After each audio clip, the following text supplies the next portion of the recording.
Welcome, everyone. I am John Ryan, and you have reached the NBA Triple Double Show presented by SportsMemo TV. And as always on Wednesdays now, I'm pleased to have and honored to have KB, who is a prop bet extraordinaire. I've never met anybody like this guy. Just like everything he touches is like Midas. Remember Midas? Not the muffler shop, but Midas. I guess he was a Greek god or something. Everything he touched was gold.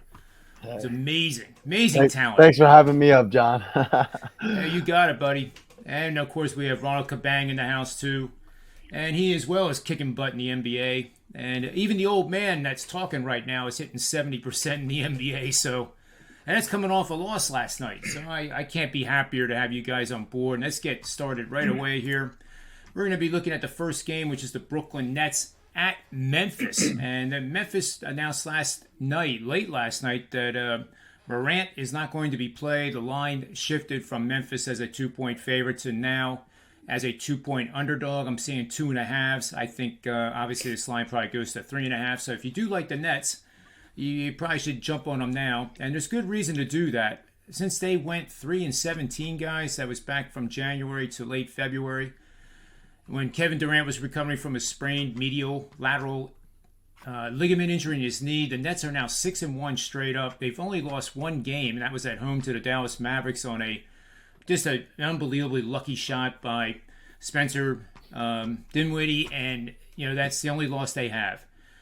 Durant is doing everything he can to get them out of that play-in game, and he is averaging 30.8 points per game over this 7-game stretch, including 5 games over 30 points, 7.3 assists, 6.6 rebounds on 55% shooting, and 41.4 from beyond the arc.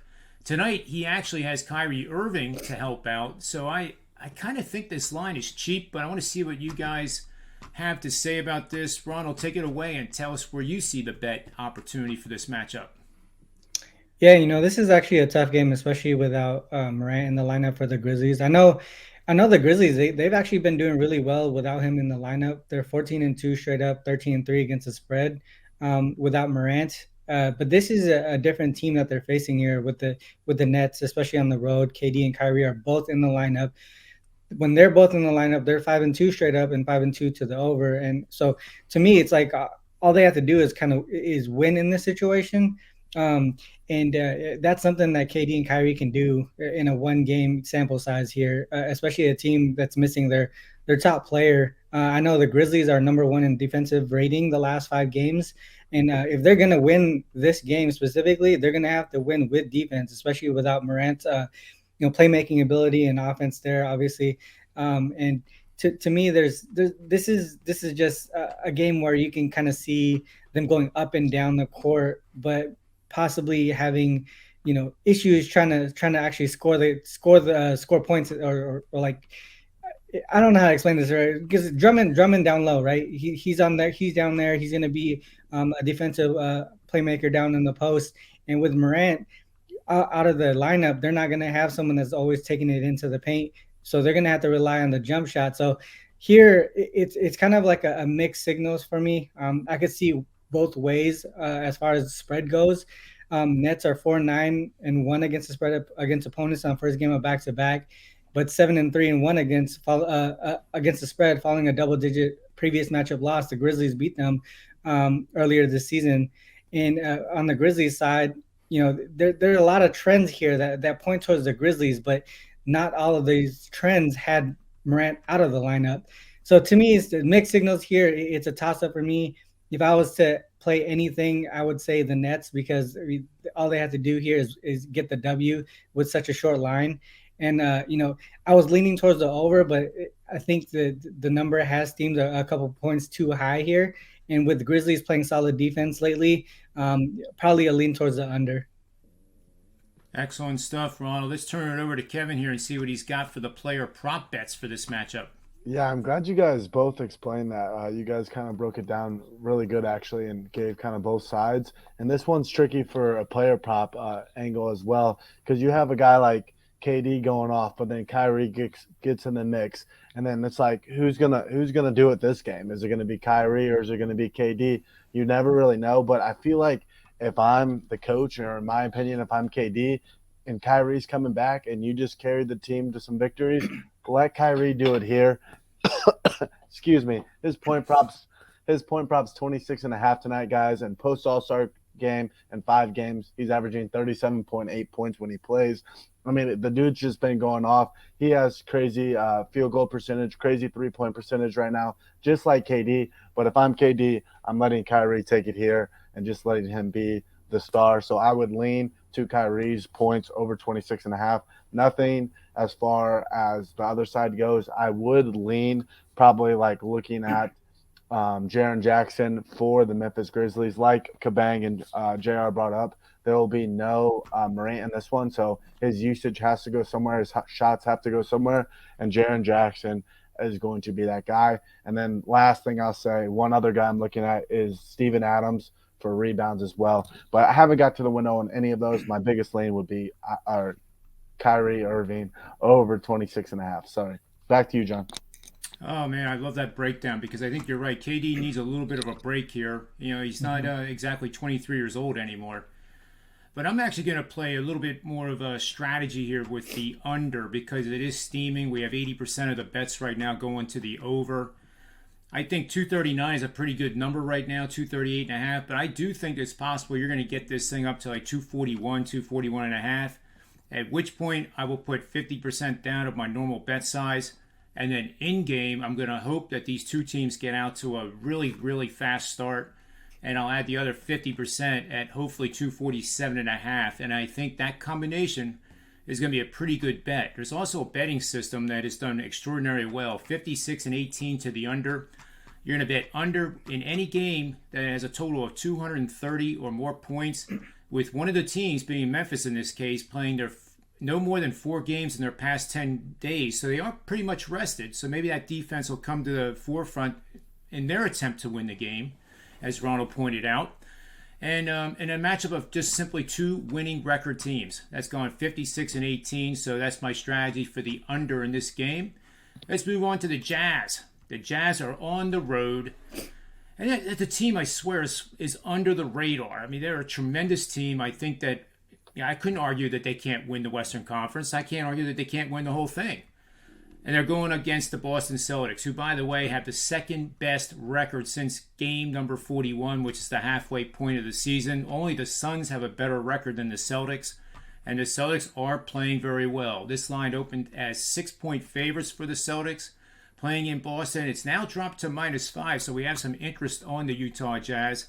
Ronald, take it away and tell us where you see the best bet opportunity in this matchup. Yeah, I mean, initially when I was looking at this game, I was really liking the under here. Jazz and Celtics are both in the top 3 in defensive rating and bottom 10 in pace last 5 games. And Celtics, Smart and Robert Williams were out their last game. They got some rest here, but they should be coming back into the lineup. And when they have their starting 5 together, they're actually the top-rated defensive starting lineup in the league. They're also a top offensive-rated team the last 15 games. So, I mean, there's a lot of things to like towards the Celtics here. There's a lot of things to like towards the under. I think the Jazz, they're not going to have Bogdanovic. They're also playing the third game in 4 nights. Actually, both teams are playing third game in 4 nights, but neither are playing back-to-back. This is the third of a 6-game road trip for the Jazz, and they have the Hornets up next.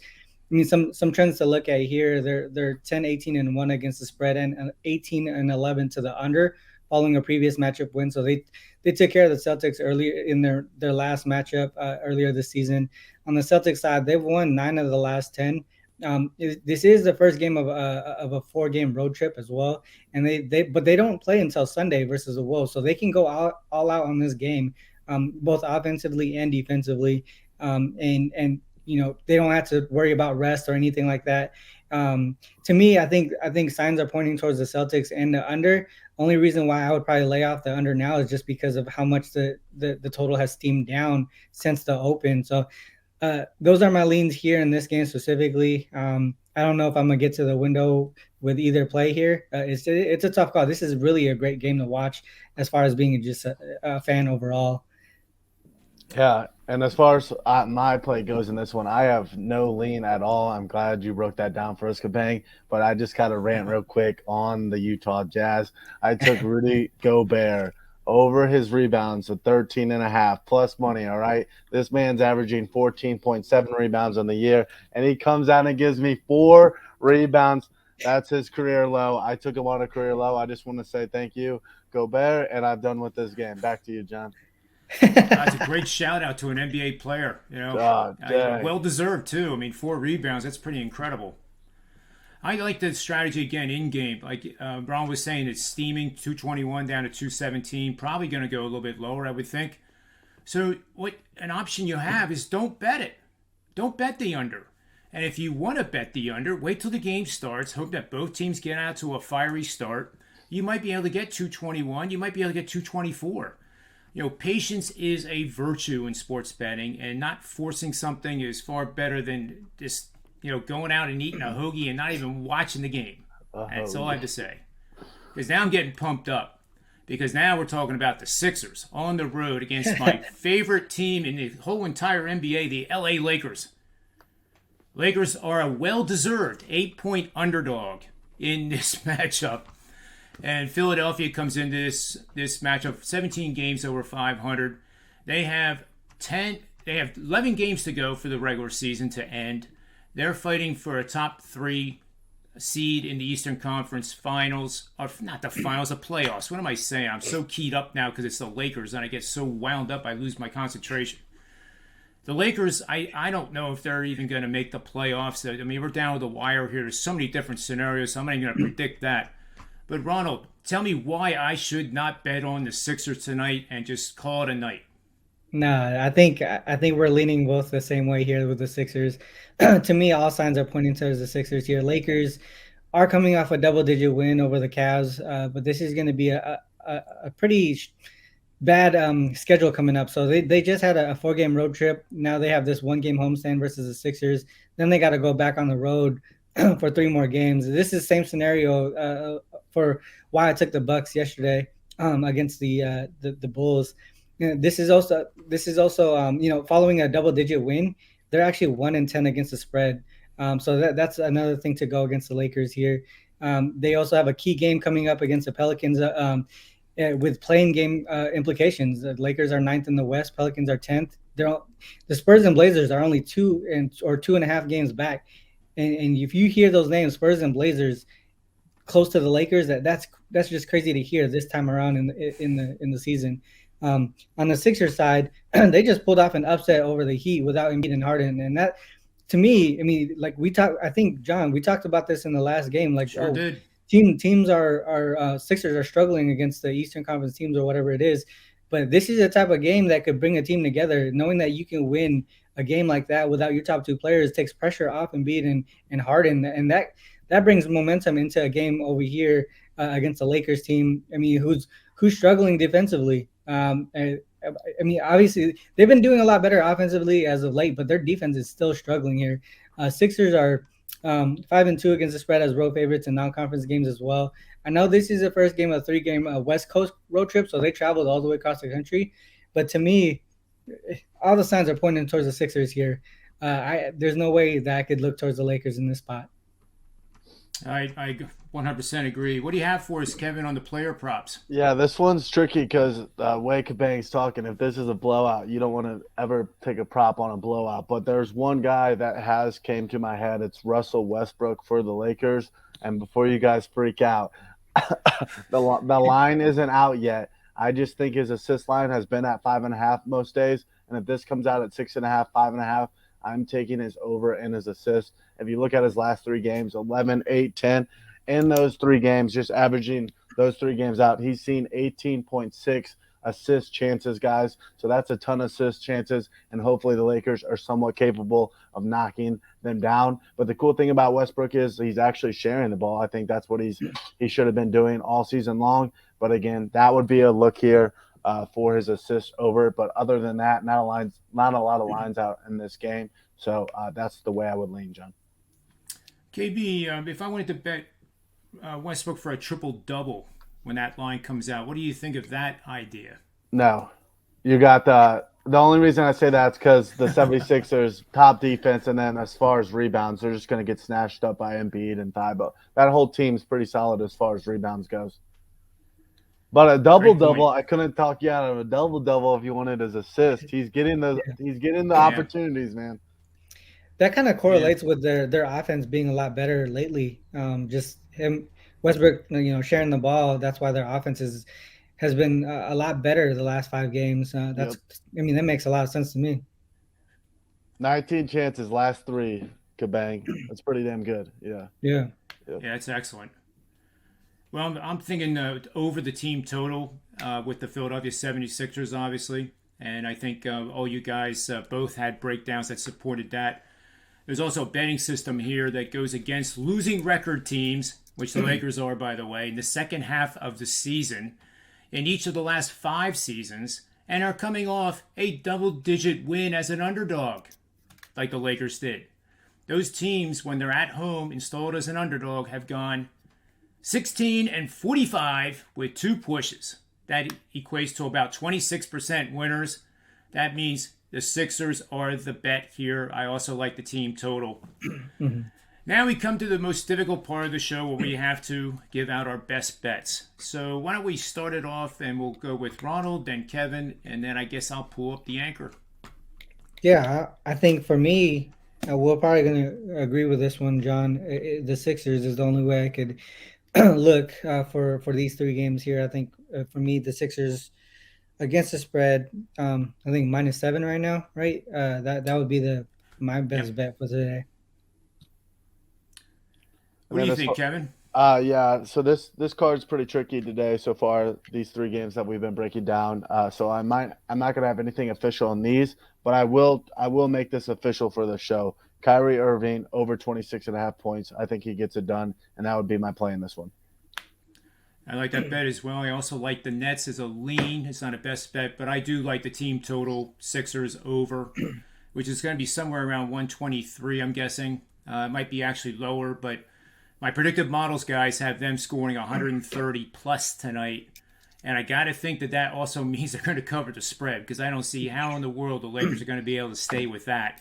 And they don't play defense. The Sixers, the faster they play, the better off they're going to be. And I just see it as a complete mismatch. So it's always hard to end the show, especially this great show with you two guys, but we're at that point. But I thank you for your time, as always, here on Wednesdays. This has turned out to be a fantastic show. It's a lot of fun. And hope all the guys and gals out there agree with that, which I think you do, because we've gotten a lot of love from this show so far. And until we see you again tomorrow for the NBA triple-double show, remember 2 things. Always bet with your head, never over it. And may all the wins be yours. It's simple.